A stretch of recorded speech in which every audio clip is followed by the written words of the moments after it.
Tonight, we will be discussing the problem of evil, which will be discussed by our one and only Ricky Maramba. And syempre, he'll introduce himself kung sino ba si Ricky. And, uh, and yeah, of course, si Ricky, just to give you a brief insight of si Sir Ricky, I've been within the atheist community na for quite a long time. So he's part of the spiritual but not religious movement. So may pagka Buddhist or ganun, parang ganun yung belief niya. But he is strictly atheist. So let us not wait for any longer for Master Ricky. Ayun yung tawagin siyang master. Pero ayun na nga. Ayun, so Ricky. Okay, live na, no? Okay, so what we'll do is we'll talk about the problem of evil. We already talked about it actually last last weekend. Kaya lang that one it wasn't exactly structured yet. So now I already structured the whole thing and I already have yung parang script to say. So I will just say it sunod-sunod. So hopefully it's gonna be a lot clearer now. Uy, nako. Ba't iniwan niyo ako? Nakakahiya naman. Magmumukbang na kami. Temo na, dito sa tabi ko ha, nakakahiya. Hindi yan. Okay, ngayon I requested this actually from Richard a few weeks ago. I said problem of evil is one of the cornerstones of atheism because the moment you believe in the problem of evil, you already right away discredit a perfect God. So yung palang makabisado ninyo, okay na. Okay, so I will discuss it now, no, to the best of my knowledge. Okay, so let's start, no. The problem of evil has been here with us for several thousands of years. It is probably the single most powerful proof that the perfect God does not exist. This has been used by atheists to prove just that, and theists have come out with counter arguments to attempt to disprove it. The counter arguments by theists, especially the Christians, they call it theodicy. Okay. One thing to note is that the problem of evil only disproves perfect gods. Okay, so hindi lahat ng God dinedisprove niya. And here on earth, there are only a few perfect gods, which is the God of Christianity, the God of Islam, and the God of Judaism. So what is a perfect God? A perfect God is a God which has the traits of omniscience, omniscient, omnibenevolent, and omnipotent. Collectively, this is known as omnimax. So omniscient means all-knowing. God in this case knows the condition of all his creations, whether they are big or small. He knows everything. Omnibenevolent means he is perfectly good. Okay?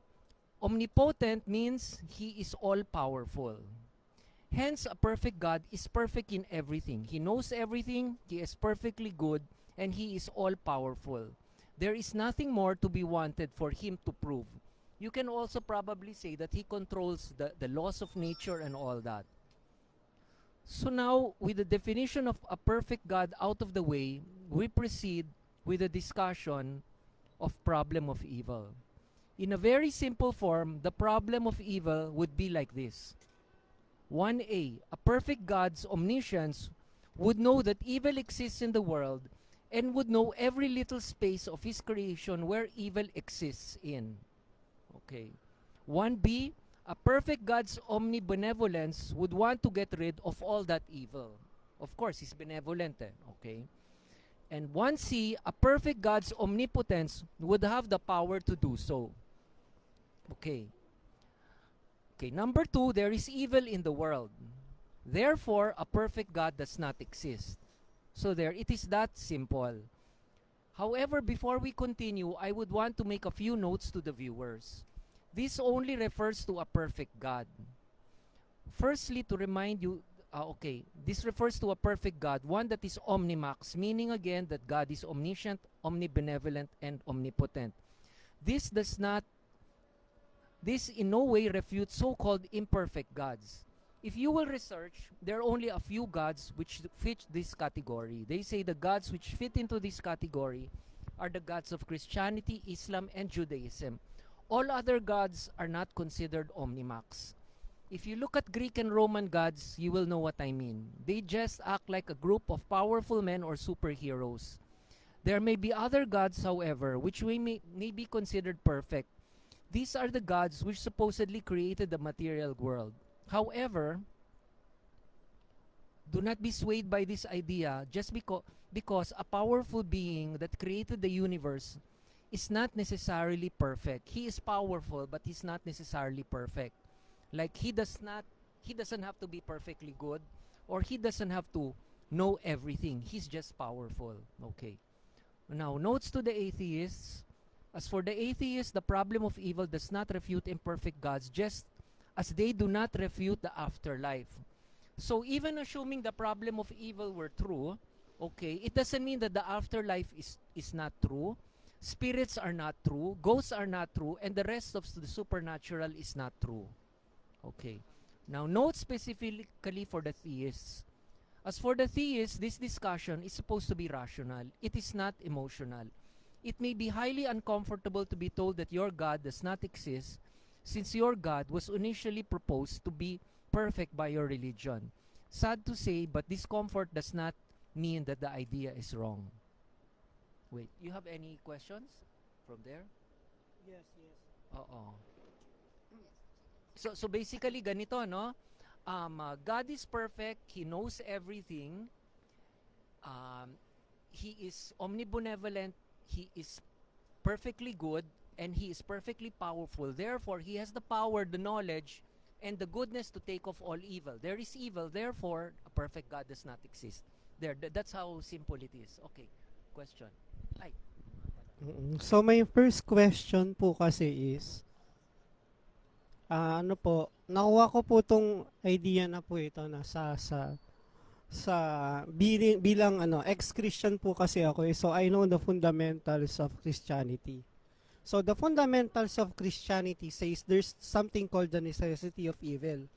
When you say the necessity of evil, ito yung kailangan ng evil tulad ng justified yung evil tulad ng death sentence o yung wrath ni God. Nagalit siya sa mga evildoers. Ayan. And then yun yung dun nanggagaling yung free will. You can choose between good and evil. So you can disseminate it. Binibigyan niya yung tao ng tinatawag na moral obligation. So my question is, how would you refute a Christian who would say that evil is justified if it would be for the punishment of the wicked? For punishment, actually, that can all be answered later. Okay. No? So yun na lang. There is one which is the free will defense, that everyone says that you have to have free will. That's why you have to have the free will to be bad. Okay? The other one is you have to experience evil before you experience happiness. Because how can you experience happiness if you don't know what the ugly, if you don't know what evil is? That's one angle. But the one that you said is, what's that? The last one, the punishment Of the wicked. Of the evil. Ayan. The wrath of God. Yeah. Actually, I didn't read that, but that will also be addressed later. So mamaya. Okay. Ngayon, we'll go to a more detailed explanation. There may be a problem with the definition of evil. Now, in the case of the statement, problem of evil, the defendants of the statement may consider the word evil to be quite problematic. This is because a person opposing the problem of evil may be nitpicky at the start with the definition of evil in the first place, hindering or even preventing the discussion. Okay, due to this, I would want to make a slight adjustment and replace the word evil with suffering. Okay, actually, some adherents to the problem of evil actually use the phrase problem of suffering instead. This may be counterintuitive to some people, since one may argue that evil is in a way more intense version of suffering. One may argue that all evil causes suffering, but not all suffering is necessarily evil. Like for example, if you have a boring life, that's not exactly suffering. That's not exactly evil, but it may be suffering. Nevertheless, I find that substituting the word suffering for the word evil will bring more clarity to the discussion. Okay. In the problem of evil, or rather the problem of suffering, I would boldly argue that if any suffering occurs, then a perfect God does not exist. Suffering meaning distress, pain, or simply discomfort. So with me, I up the bar. Okay? Such that even if it's not evil, that you're dying, you're in pain, as long as you're even bored, you have nothing to do with your life, you have an existential crisis, you have nothing to do, that is considered already for me suffering. And if you were a perfect God, you would do it such that not only are people not bored, but everybody should be in a state of happiness or love or joy. See? Okay. A perfect God should have no excuses for not wanting and giving us perfect happiness with no suffering at all. Okay. Now, what are the defenses? Let us proceed to see what some of the various defenses against the problem of evil are. So the first ones have to do with human behavior. Some defenses have something to do with human behavior. One such defense is the free will defense. Okay. That God gave us perfection, and due to His giving us free will, we had made the wrong choices and hence started our suffering. Okay. Okay, now here's the refutation. God is supposedly perfect. A perfect God would have known very well that the free will He would give would cause people to their suffering. One could argue that it is the side effect of free will. Look at it this way. Okay. If you were a parent and you had a child of 3 years old, at the 10th floor of your condominium, and you see him go out the terrace, climb the chair and about to jump off the terrace, would you stop him or hesitate to do so in the name of free will? Okay. God is supposedly omnimax and humans are far below, making God an infinite times more knowledgeable and powerful than any of us. And compare this to the difference between a parent and a child. Okay? So let's say the God is here, the human is here, a parent is here, the child is here. The parent disallows the child his free will and saves him from jumping off the cliff. But you mean to tell me that God, which is up here, and us, which are down here, when we're going to commit something really, really bad and supposed to bring us to hell, He's not going to stop us? See? God is far more superior, and He should have also done something about it. Besides, this defense has nothing to do about the people who are born into miserable circumstances due to no fault of their own. Even assuming reincarnation exists, God must at least tell the victim what he did in his previous life. Okay, that one is kind of clear. Okay, okay. Next. The next one is you need to experience pain in order to experience happiness. Okay, that's one of the other defenses, no? Another related one is that you have to experience pain in order to strengthen your character. Okay. So the refutation is, do you really have to experience the not so nice things in order to appreciate nice things? Okay. Like, for example, we are in a mukbang here. If I tell the people here, you eat disgusting food in order to appreciate the food that tastes great, do you think that would make sense? Or if I tell you, you date ugly people first, and then you date handsome and beautiful people in order to appreciate beautiful people, would you do it? In this case, I would rather have variety to stop my boredom and fully appreciate what the other side has to offer. For example, I would eat, let's say, Filipino food today, American food tomorrow, Japanese food the next day. See, you appreciate all of them. You are not bored. Okay? You don't have to eat ugly food one day and, eat nice food the next day in order to be happy. For me, that's an excuse. Okay. The last two ideas are also based on human behavior. Okay, so that's one. The other one is you have to experience pain in order to strengthen your character. Okay, assuming that both are true, something which is questionable, a perfect God would not have a creation with such traits. A perfect God would make it such that one can experience happiness without having to learn from suffering, and one would not have to experience pain in order to strengthen one's character. In short, a perfect God would also create a perfect creation with no such shortcomings, no matter how normal or typical it may seem. We would all be created as lesser gods with the power to control our human behavior in order that we are always happy. You may say that this is asking too much for a perfect God. I say, you started by claiming that a perfect God exists. Therefore, you should prove His perfectness. You have upped the bar for the definition of God by claiming He is perfect. Therefore, you should prove it. Since He should be able to fix all these things in human psychology. Okay. Now, the next defense is the world started perfect but was distorted by Adam and Eve. I think that's the Augustinian defense. Okay. So what happened was it was perfect. Adam and Eve was put into the Garden of Eden and even ate the apple or the fruit of knowledge. And, ay, wala? Ano, wala mahina. Okay. And then, ay, paki-check, paki-monitor kung masyadong mahina ako. And then, okay, and then, after eating the fruit of knowledge, they started suffering because of the punishment which God gave, something like that. That is the Christian version, which may or may not be true, okay?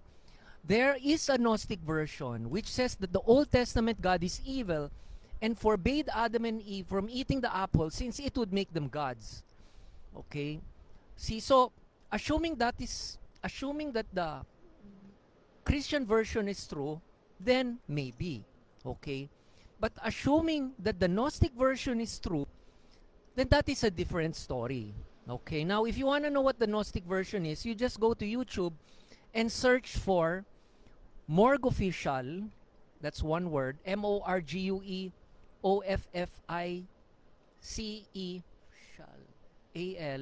and then Adam and Eve. Or you just or you can Google also Gnosticism, Demiurge, Adam and Eve. There, it's gonna explain that whole thing. Now, the other thing which I don't exactly see in, on the internet is command responsibility. We also have the issue of command responsibility. It goes like this: when a leader is in command of his troops at war, he is responsible for the behavior of his troops. Should they kill innocent women and children, he is responsible. Should they maltreat prisoners of war, he is also responsible. With a God that is omniscient, he definitely is in full knowledge of what all his creations are doing. With the same God being omnipotent, he definitely could immediately fix the problem, even before the problem occurs, because he could easily read the minds of all of his creations. So why doesn't he? He is in the ultimate position of command responsibility. Diba? Like kunyari, if you have a dog, you bring it outside, it bites your neighbor. You are responsible for what your dog did. Okay? You are God. You are omnipotent. You created your creation. And he does injustice to someone else. And you know, and you have the power to stop him. And you don't stop him. That is your responsibility.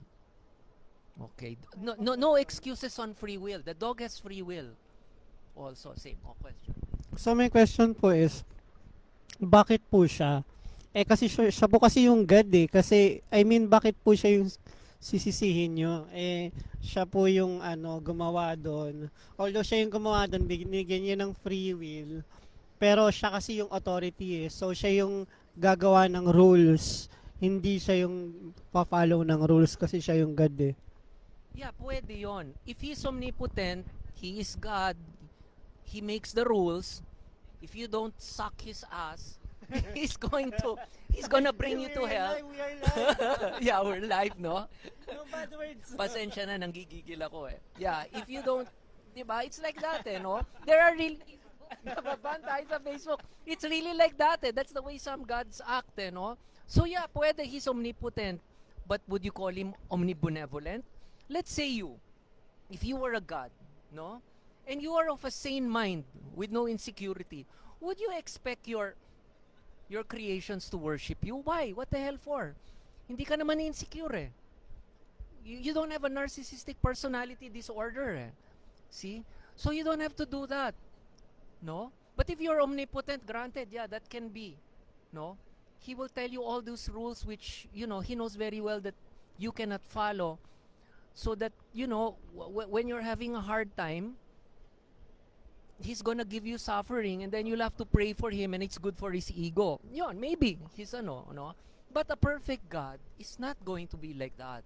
He's gonna be forgiving and he will make sure that all of you are not only free from evil but satisfied and very, very happy. If I were God, I would make it such that people can be in love anytime they want, be joyful anytime they want, be chill anytime they want, have what you call that? Be stoned anytime they want, have an orgasm anytime they want. Diba? I mean, as long as it's controllable, he can make it such naman that there are no side effects and it's controllable. Eh. Why doesn't he do that? There is no excuse. No, he's perfect. He can do that. Okay? Next. Based on the qualities of God. So, okay, here. Refutation of those defenses based on the qualities of God. So, we'll make it one by one, ha? What are the qualities of God? Okay, omniscience. An omniscient God would know everything present and even before the event occurs. A perfect God would know if any of his creations, big or small, are unhappy or in a state of distress. An omnibenevolent God would want to have his creations to all be happy, not only free for pain or even contented, but happy. An omnipotent God would have the power to change all these with no excuses. A perfect God would not even have to wait for suffering to occur because he would immediately stop the suffering at the start or before they would occur by reading the future and by reading the minds of his creations. A perfect God would have the power to make a creation so evolved that its human frailties would be non-existent. A perfect God would make a human which would not have to suffer in order to learn. A perfect God would not create a human which could be tempted. A perfect God would not create a human who would have to know suffering in order to know happiness. And as I said earlier, even those constraints are highly questionable, even at the current level of humanity. One does not have to suffer in order to learn. Okay? All you have to do is watch your friends and watch them suffer. Okay? And you just tell yourself, I'm learning from their experiences. You don't have to suffer and learn from your experience. You can ask all these single guys and girls who watch all their friends, who watch all their friends with boyfriends and girlfriends suffer and they learn from them. Diba? And maybe that's why they don't want to have girlfriends and boyfriends. Okay. Acknowledge muna natin yung mga watchers natin. Yeah. Okay. Ikaw na lang. Yeah, we would like to acknowledge Rex Aldwin Samondio. Ka-friend ko to, nakakausap ko to minsan. Good AM, good PM pala. And hi to Vanessa De Guzman, you're watching from US. Thank you for watching us. Ayan. And also Marlo Pinera Basig, thank you so much for watching. Good evening po. If you have any questions, please feel free to ask. Post your questions on how to refute the problem of evil. Ay, hindi pala, baliktad pala. On how to refute the necessity of evil. Sige, game.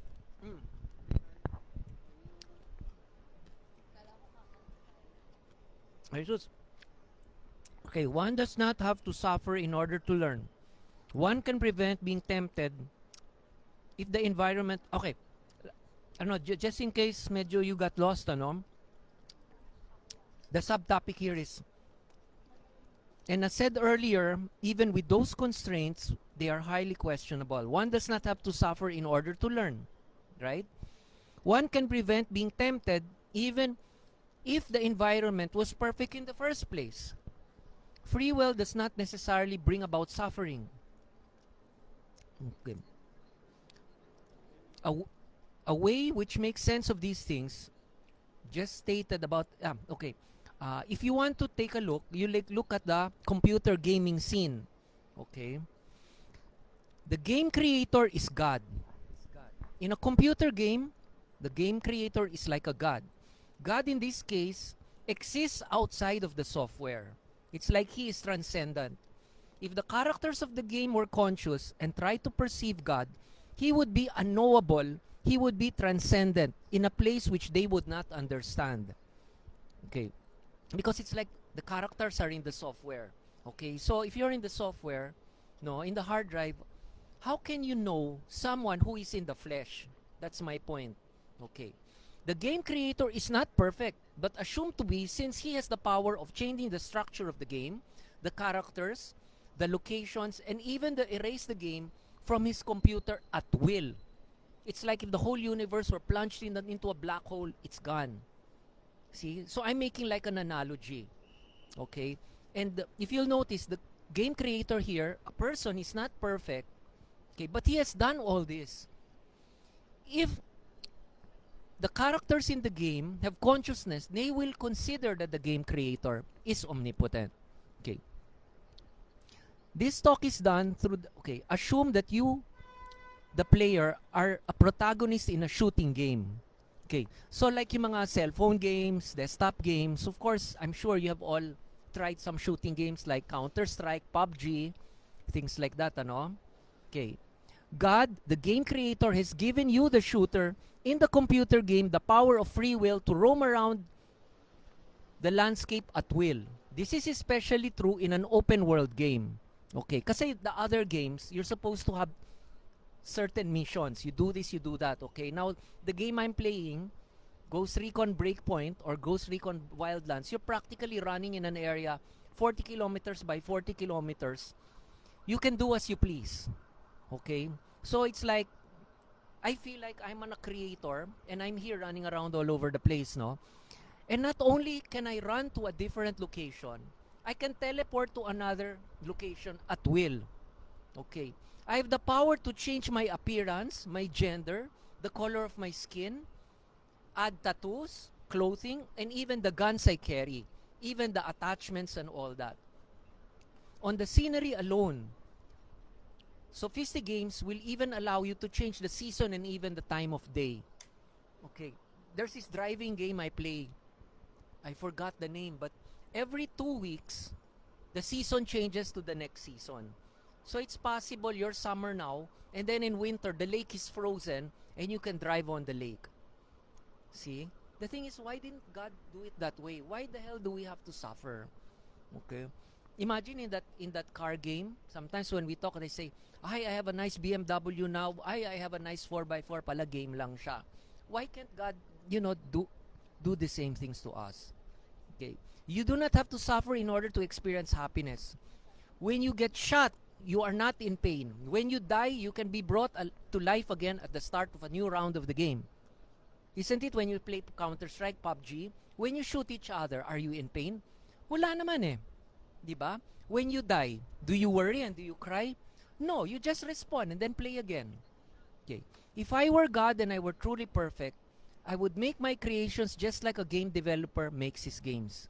I will give them free will, never let them experience pain. They will resurrect when they die. They will not even have arguments with the other players. How often do you see people fight in a computer game which seems to lead to suffering? Which leads to suffering. Okay? They shoot each other. They kill each other. Okay? But at the end, everybody is happy. At the end, everybody is alive. And all of you can pick your most handsome character. At the end, you do not lose your arm, you don't lose your legs. There's even no blood. Okay. The game developer is just a human with his very much limited intellect, and he can fashion such a much more perfect world than this world we live in. Then why is this world we live in full of suffering? Simple, because a perfect God does not exist. Okay. Forget it. The defenses against the problem of evil are all excuses. A perfect God has no excuse but to make us perfectly happy. He has a plan for us, forget it. If He is perfect, He can bypass it and make His creation so evolved that they do not have to go through this plan. Okay? They simply become perfect or just short of perfect, all demigods at the beginning. And they can all play this game anytime. They can all change location anytime. Okay? They may not even have to rest. Okay? So if there is a God, He is not perfect. However, if there is no God, we will encounter a load of more philosophical questions. Questions like, what does God want me to do? Or how do I please God? Would now be meaningless. Why? Because He's perfect. He doesn't have to really be pleased. But that is not the point of the discussion. Just because it leaves a bad taste in the mouth doesn't mean it is wrong. A perfect God does not exist. And should a God exist, He would not be perfect. And in that case, why call Him a God? So, yun, that's basically it. Nice talk, Master Ricky. Thank you for that very formal education. So I think Len has a question. Len, do you have a question? No. Share it. Master Ricky, I have a question. Okay. Because you are my master, you okay, my master. Ganun. Hindi, my question kasi is about the document that you have. Can you share it afterwards to our people? I Um, noticed there were a few grammatical errors. So, mm. I just revised it. Then, Yeah, send it in PDF form na lang siguro para mas maliit. I'll figure out how to send it PDF or doc file or maybe put it in a website and put transcript, no, yung mga ganon. Sige, I'll figure out how to, but there's no problem. I can share this. All right, thank you so much. So, ayun, yun ang ating kabuuan ng ating gabi. Magkakain pa kami. Bye-bye. Hindi, joke lang. Nagulat si Master eh. Nasanay na talaga ako, Master Ricky. I'm so sorry. Patawarin mo ako. Dati naman ng kalat yan, Master eh. Ano nga yun? Alam niyo ba kung ba't tinawag na Master si Master? Sagutin mo ngayon yan, Master. I don't know. I asked nga before the past president, why are you calling me Master Ricky? And then, wala, in the name tag, he put Grandmaster Ricky instead. I never knew the answer. Ah, someday we will know. Someday we'll know. So, yun na nga. Pero hindi pa tayo tapos. May mga tanong pa ako. Marami akong katanungan eh. Yung mga tanong, may mga tanong sila eh. Ayan, talang. Wala pang question. Pero yung question ko is, of course, from fundamentals of Christianity ulit. So, based from the fundamentals of Christianity, yung ganun yung mga pastor. Nakakabigla, di ba? But if you would refute the necessity of evil, dun kasi justify nila kung bakit may evil. So, which is, dun din kasi kinuha yung justice system ng ano. Just to give a brief history of the justice system, in US, and also in the Philippines, kasi halos kinopya lang naman US, ay ng Philippines yung constitution eh. But just to give everyone an insight, the necessity of evil means that there is some kind of evil pa rin na nangyayari pagdating sa punishment ng crime. So, ibig sabihin, pag may nag-commit ng crime, they cannot go away with that murder. So, yun. So, yun ang tanong ko, Master Ricky. So, if we will diminish evil in the world, then there will be no free will, right? Wait, isa na lang. Wait. First of all, if there is a perfect world, and a perfect God would make, number one, a perfect world where all the resources would be abundant. And a perfect God would make all of us perfect such that we will not commit any crime. We will have free will rin naman eh. There's no problem with that eh. We do a lot of things. We date whoever we want. We eat whatever we want. We go to whatever places we want. No? And if everybody is full of abundance, why the hell is anyone going to steal? In fact, if you were God, you could make it such that there's even no word for stealing because no one does it. It's so twisted if, someone steals something. Okay? So that's the point. The point there is, which I notice with a lot of defenses, is that they didn't come to the idea that if God were perfect in the first place, He would make humans perfect such that they would create no evil, such that there would be no evil which is needed to punish them. Because yun, di ba? Yun. Ngayon, of course, sa Agustinian, they say na at the beginning, it was perfect. Now, the problem was it became imperfect because Adam and Eve ate the fruit of knowledge. Yep. Okay, right? And that's what I'm saying. That is the Christian version. Okay, now the most scandalous thing and the biggest conspiracy theory I have heard is that the story is that the Garden of Eden, that the Garden of Eden is true, but the good guy is the snake because he wanted Adam and Eve to be evolved and the Old Testament God did not. Okay. So this Old Testament God got pissed and then sentenced them to all this suffering. That is now that is so long, no, a discussion that yun na lang, if you can research on it on Gnosticism, you Google Gnosticism Demiurge, Demiurge, Sophia, Adam and Eve there, and it's gonna explain it to you. Now the thing is, you're gonna say there's no proof, but the thing is like this: if you were born, you were not religious, and all of those you read all at the same time, you tell me from the bottom of your heart, which one will you believe? Okay, ganun naman talaga yun eh. See, of course, there's no proof, but which is more believable? You tell me. Yun lang. Oh, okay. So yun lang. Basically, it's that. At the end of it all, they're gonna say, it's Adam and Eve's fault. That's why we are sinning, because they created the original sin. But then there is that big idea that the whole thing is wrong. Yun. Unless there's another reason why there is evil. Aside from Adam and Eve, wala naman, no? Based on Christian doctrine. Oo. Wala naman, di ba? So we are just talking about Christian Yeah. doctrine. And that's Christian. I think, if I'm not mistaken, some religions do not believe that there's original sin. I think Islam doesn't believe in original sin. No? Christian. Vatican doesn't believe in original sin. I don't know. I don't know. Oo. That's why I don't know, because there are different religions even within Christianity. Yeah, different versions of the Bible because they cannot. So plenty. Oo. Some are vegetarians. They say if you eat meat, cannot be you. Some say Jesus Christ is not God. Some say do not celebrate your birthday, something like that. Or Jesus was not born on December 25. Some say that Smoke. no.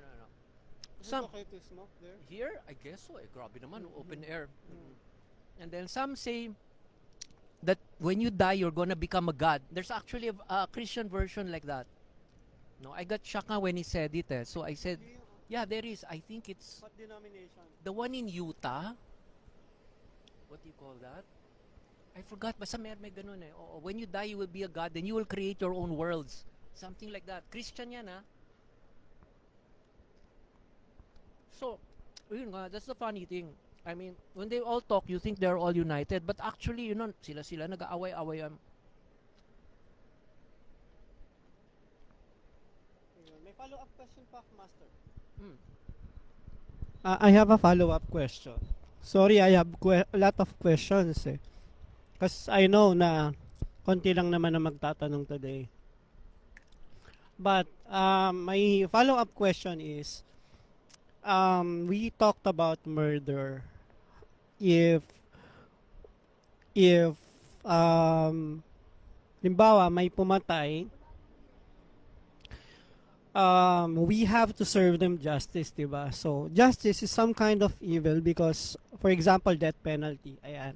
So death penalty or incarceration, lifetime incarceration is also suffering or evil. So, if we don't have evil in the world, how would you apply justice to a person who murdered? I answered that already kanina. If there's no evil in the world, no one would commit anything which would have to be penalized. And then, Ah? di ba, ilalagay mo sila sa isang planeta.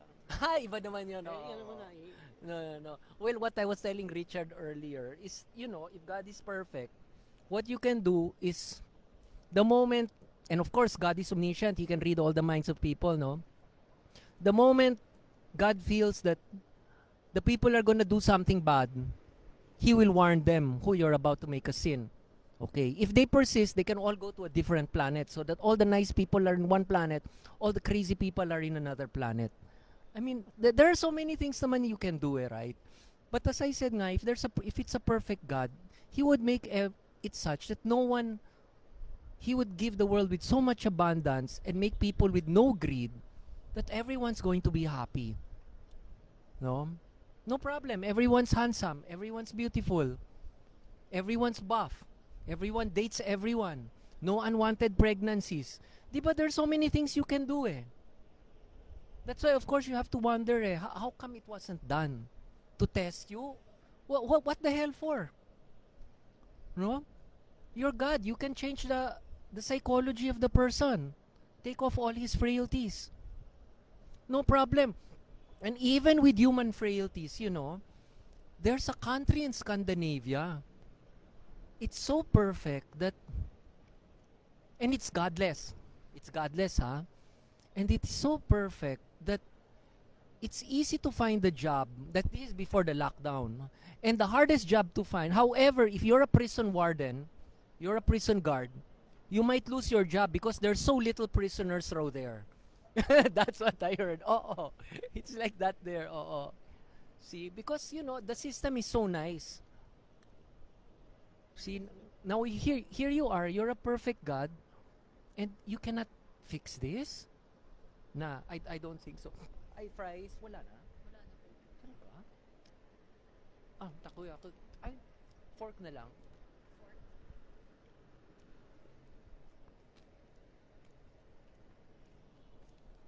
Ngayon, if you're an atheist, you're gonna be happy.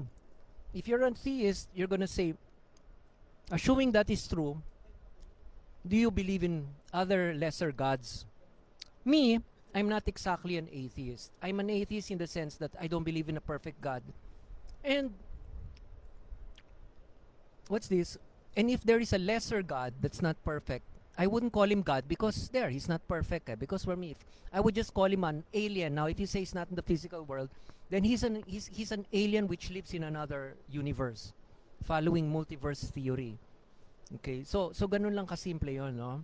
But, well, it doesn't mean that if you don't know the answer, it is wrong. Therefore, you have an answer and just say that there is God. No, that's not nice. No, that's not being true to yourself. It's like if you don't know who the murderer is, you just have to look for a murderer. So at least you have a murderer. Wag ganun. Okay. Ngayon, of course, I have my version of what I believe is God, but it's not actually God, no? Okay, and however, that is too long for these purposes. No, pero the thing with yung belief system ko is such that even without a perfect God, even maybe without a personal God, the system is such that justice will still prevail, and at the end, the people who are good will still be happy. So yeah, that's all I can say as of now. Kasi it'll be out of the topic already. There. However, I'll be coming out with my own YouTube channel, and maybe you can look at it. So it can talk about atheism, supernatural, spirituality, maybe romance and all that. Boy-girl relationships like that. So yun. Ay, kayo. Okay na. Natatanong na rin eh. May nice nga pala kaming i-plug. Yung franchise, ano nga ba yun? Nakalimutan ko. Okay, flash na lang namin yung comment mamaya. So, may follow-up question sila Hero. Meron akong on behalf yung about karma. So, karma naman well known 'yan sa Asian countries, 'di ba? Yung wherein pag may ginawa ka mabuti, babalik sa rin mabuti, ganyan. What can you say about that? Kasi usually, usually kapag Christian, marami mo matatanda. Sinasabi, di ba, pag yung parang yun yung justice nila kapag gumawa ka ng mabuti or gumawa ka ng masama, babalik sa iyo yan, yan. What can you say about that? Ngayon, actually, that is my line. No? That's parang spiritual but not religious. You don't have to connect to a certain religion in order to discuss karma. Okay? Now, wait, you want a long answer? Kasi this is a atheist group eh. So, I don't know if they want a long answer or a short answer. Okay lang. Anyway, secular. Secular theists are also open, di ba? So, maybe I could discuss it from a secular theist point of view, yung karma. Okay. Ngayon, personally, no, this is personal ha. I'm not, what do you call that? Proselytizing or anything. This is what I believe kasi, that we have the physical world, you have a transcendent world, but it's not only one, there are several, similar to this thing which are coming out in science, but which has not been proven, but I think it's in the math, which is called multiverse theory. Okay? Which means that there are several other universes there, which occur at the same time the physical universe is there. Now, there are a lot of multiverse theories. The one I subscribe to is the one which states that the other universes do not have the same physical laws as this universe. So like kunyari, it's so wild na kunyari like this. Like here, you have XYZ, time moves from past, present to future. There, you could have XYZ, but time does not exist. That's how wild it is. Okay, it's not only that the gravity, the constants are different. No, the whole equation is different. And if when you look at this, no, this is similar to what the Buddhists and some of the theists are saying, that there are other realms where God or the other spirits live in, which are not in the physical universe. Okay? Ngayon, ang belief ko kasi is that we are in one of the lower layers, and there are several layers, and in each layer there are different laws. Like here, there's cause and effect. But here it's simple. You push this, it's going to fall. Now, karma, if I'm not mistaken, my personal view, is one of the laws in the other universes. Okay? Now, we as a physical person, we have several bodies in the other universes, like your soul, your spirit, whatever. Now, when you do karma kasi, it doesn't even have to be physically done. Let's say you're mad at someone, what happens is that in another level, you are fighting the other person. And, ako, wait ha, kasi unstructured ito, baka magulo eh. Okay? So, ang nangyayari is, it's like, you have, basta yon, law of karma, you have different laws. Now, I'll get this off my chest muna. Now, on the highest level, I believe that there are entities on other dimensions. God is in one of them. However, the laws, no, and the law of karma is so high up that there is no entity or even God which can bolt it. The God may bolt the laws here, but the gods cannot bolt karma. That will happen to them. So there is a law on the higher, nagigets ninyo? Ganon, however it is not seen. Ngayon, yung simple idea ng karma is kunyari like this, no? Here kasi, in Christianity, they believe, hindi ako, kasama. They believe kasi na as long as you are well-meaning and you do it in terms of love, you are going to heaven, which all of us believe, no, it's not true. Okay? If your parent loves you and says, I want you to be a doctor, you don't want to be a doctor, he forces you, the parent says, since I love you, I didn't commit any mistake. Diba? Ganun eh. You do it out of love. Okay. I want you to marry this girl, and if you don't marry her, I will disown you. Therefore, you marry her. I do it out of love, it is not a mistake. Oh, ganun, diba? Now, in Buddhism, it's karma. And the karma can come into effect even though no one has gotten hurt. Like for example, like this, no? Supposing if you are bitchy or stressed, okay, you have bad vibes, and the vibes, even though physically it's not seen, even probably not even in your physical manifestation, what will happen is you will attract like will attract like. So what will happen is that your friends are all going to be bitchy without you knowing it. You follow? It's ganon, like that. That's karma. Okay, you didn't exactly hurt anyone, but like attracts like. Okay, like for example, the people who love to think and worry attract people who love to think and worry. Ganon eh, di ba? The people who are loving unconditionally, they attract people who are loving unconditionally. The horny people, they attract the horny people. It's automatic. Okay? Now, of course, you're going to say, how come there are some people na they seem to attract the opposite side? Because Karma is like law of attraction. something like that, pero there are a lot of nuances in it. And it doesn't exactly occur in the physical. It is a law in another dimension. Yun yung take ko on it. And the thing is, there is no God which can bolt it. So if the God is evil, it's going to go back to him. Okay? Nasa taas talaga yun. No one created it. It was there to start with. So it's like you're watching Star Wars, the Jedi. May the Force be with you. If you'll notice, the Force is not God. Diba? However, they say na things na if you do not control your emotions, it's going to burn you. Like that, diba? There, that you can say that's nako, it's slightly raining. No, I don't think so. Oo. May question po si Ma'am Vanessa. And I think this is a fundamental question regarding our topic. So, she's asking, is it correct to believe that if there's no perfect God, humans cannot be blamed for the imperfections for evil? Wait lang. There's no perfect God. Well, ganito ito. In a way, yes. In a way, no. Okay? Kasi, we were born with it eh. But it's like this also. Kunyari, you were born with bad genes. Okay? You were born with bad genes or you were born in bad circumstances. And we very well know that a lot of murderers were born in bad circumstances. In a way, it's hard to bolt it. Sa totoo lang, no? It's hard to bolt it. So, in a way, they can blame you, but in a way, they should not blame you. Everyone should just be tolerant to you. Okay? Me, if I meet someone like that, tries to swindle me, I just say na, there's nothing I can do because he was born from bad circumstances eh. So me personally, I just don't get pissed anymore. I just leave. I just don't associate the person. But to be blamed for it, don't anymore. So if your friend, it's like this eh, like if your friend borrows money from you and you lend it to him, if it's murder,